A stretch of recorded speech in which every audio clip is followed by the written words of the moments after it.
Last week you were introduced to the core of intellectual property rights. As an individual and a student, copyright and fair use are probably the most familiar to you. I was just speaking with my nephew, who's 12 years old, about videos that he and his brother created.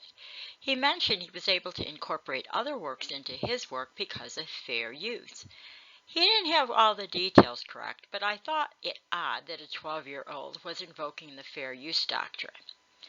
In this module, you'll learn more about the requirements for something to be copyrighted, how works enter the public domain, what constitutes derivative work, as well as the first sale doctrine and idea-expression dichotomy. According to the United States Code, Chapter 17, Section 106, the person who owns the copyright to a work has the sole authority to do any of the following things with the work, or he or she can grant this right to someone else. They can sell the copyright in its entirety, they can license specific portions of the work, they can give any and all rights to another person or company. These rights include reproducing a work, which is the one you're probably most familiar with, copying, preparing derivative works, distributing the work by sale or rent, performing the work if it's a musical or theatrical work, and displaying the work if it's an art piece or a photograph. There's also another right that pertains only to sound recordings, and that is that the creator has the right to transmit the digital audio of the sound recording. Let's take a look at an example of this. The Phoenix Suns are the copyright owners of the Suns logo. They can sell the right to make jerseys with the Suns logo on them to ABC Company.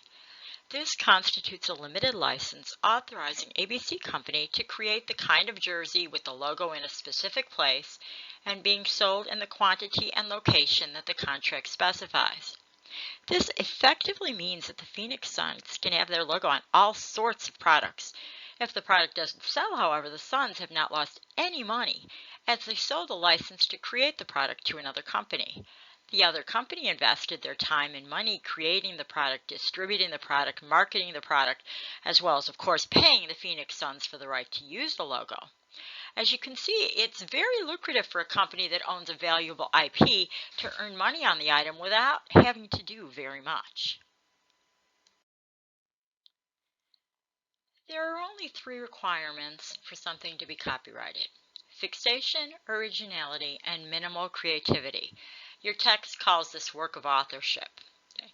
Works such as plays, books, artworks, films, computer programs, etc. can all be copyrighted if they meet the above three requirements. The first requirement is fixation. This simply means that a work has been frozen into a tangible medium. A song must be written down or recorded. If it's a play, it has to be written down. Okay. This seems obvious, but consider a dancer who creates a new dance. Generally, dancers do not write down their choreography. However, the dance movements and sequences are not copyright protected until they are either written down or video recorded with the dance in process. Fixation is a requirement. Um, Note that the person who writes a book on a computer and has a digital file of the book is considered to have the work in a tangible medium, even though it is digital. Originality means that the thing for which the copyright is sought must be original and not copied from any other work. It can, however, be similar to another work. Minimal creativity is sometimes the most confusing of these because people believe that something has to be literary or a work of art, but that's not true. The threshold to determine if something is required minimal creativity to create is quite low. A file with addresses in it does not possess enough creativity. However, somebody took the names and contact information for all of the members of a professional organization and arranged them onto a page in a unique manner. This might be considered to possess minimal creativity. Chapter 2 of McJohn gives you much more detail regarding what each of these categories of works include. There are things, however, that even if they do possess the three qualities that are required to be copyrighted, can never be copyrighted. Okay. everybody is able to use these works freely as they are already in the public domain. According to STEM, which is one of your reading authors, an item can be in the public domain for several reasons. The first is the copyright on the item could have expired, or the owner of the copyright didn't follow the renewal rules. It could have been created and placed in the public domain by dedication. For example, somebody wrote a book and wanted everyone to have access to it, so they effectively gave the public their work to use freely. The work could have also been created during a time period in which a copyright notice was required. You know, that's that little C with the circle around it. Without the right copyright notice, the item would be considered public domain because it did not follow the rules.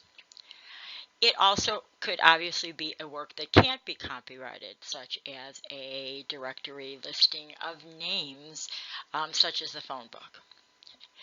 Also note that works created by a federal worker in the course of their duties cannot be copyrighted. Note that this is a federal worker, not a local worker, government worker, not a state worker, just a federal worker. Those things are automatically considered public domain. Laws also are considered public domain. However, this is another one that you have to be careful with, because although laws cannot be copyrighted, they can be presented in a unique manner, and therefore the manner is what is copyrighted. This will make more sense when we talk about the idea-expression dichotomy. There are other things that can't be copyrighted. Circular 31 does a good job of exploring each of these categories, so make sure to take a look at it. It's important to remember copyright does not protect ideas. If I have an idea for a play about two men, one of whom is super neat and one who is super messy, and somebody writes a book about two men, one of whom is super neat and one who is super messy, they haven't infringed on my copyright, as all I had was an idea. Think about it another way. Consider ideas are not generally written down, which means they additionally do not meet the fixation requirement for copyright. Other things that aren't protected by copyright are methods and systems. I can't create a method of turning stones into gold and copyright the method. I can, however, probably patent the method if it meets the criteria for patenting, but it would not be protected by copyright.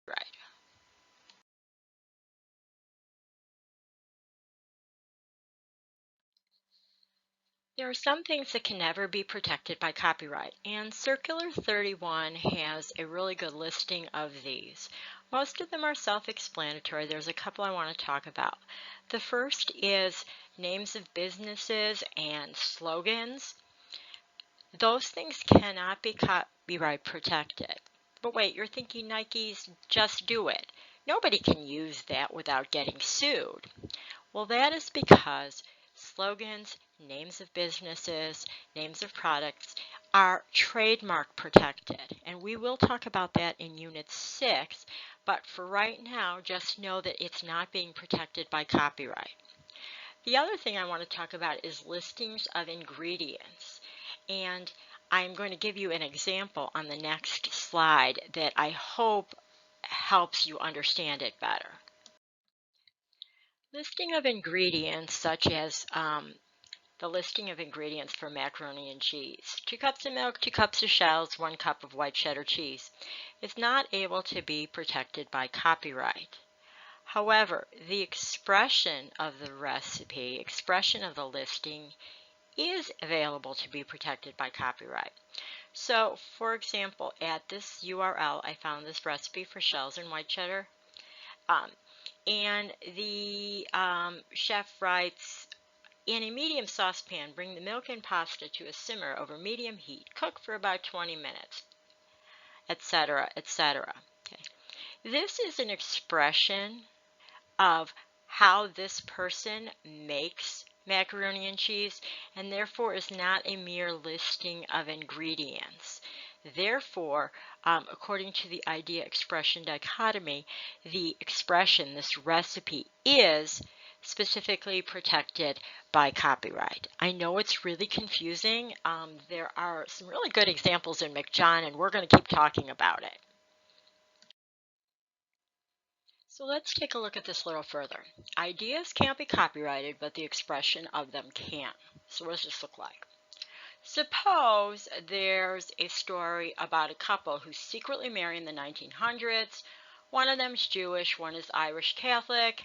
At the time that this was totally scandalous, totally uncommon, the fathers are both really upset, yelling, screaming, angry for years and years, at least until the babies are born, and then everything is fine.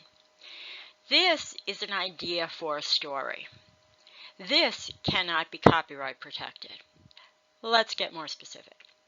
What if a play was written that follows that general idea, and it's called Abby's Irish Rose?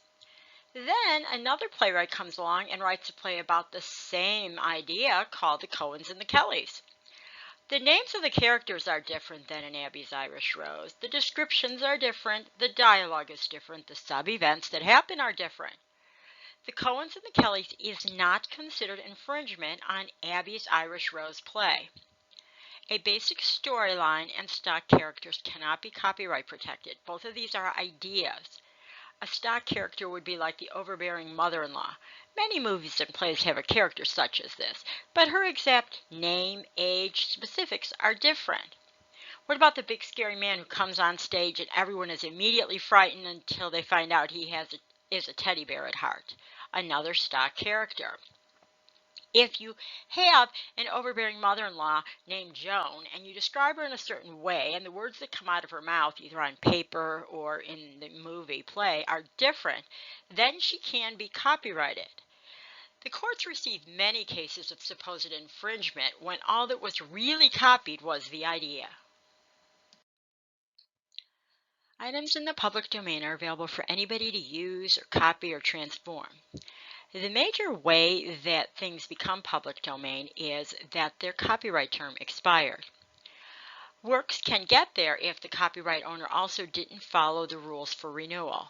At some point in time, there was the option to renew, and the copyright owner had to do paperwork, pay a fee all before a certain date, and if they didn't do that, the item was no longer considered protected.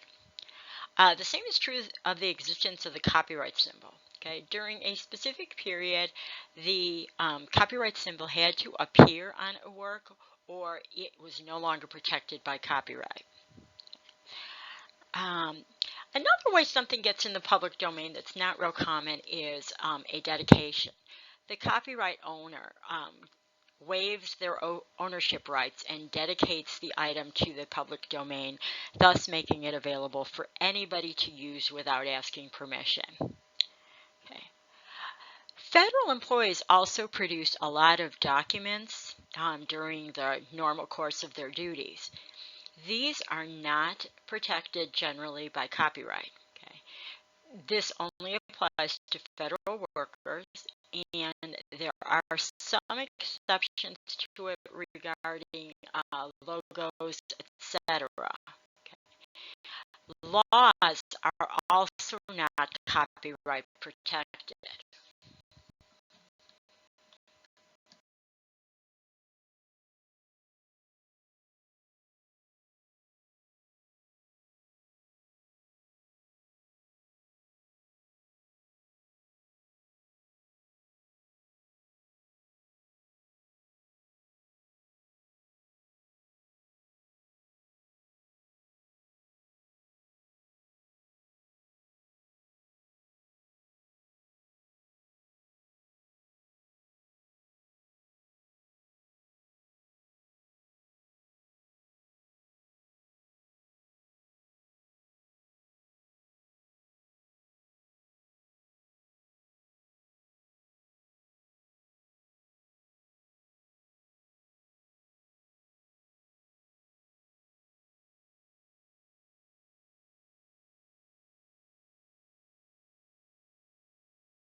Please make sure to continue with part 2 of the lecture. It's a different file.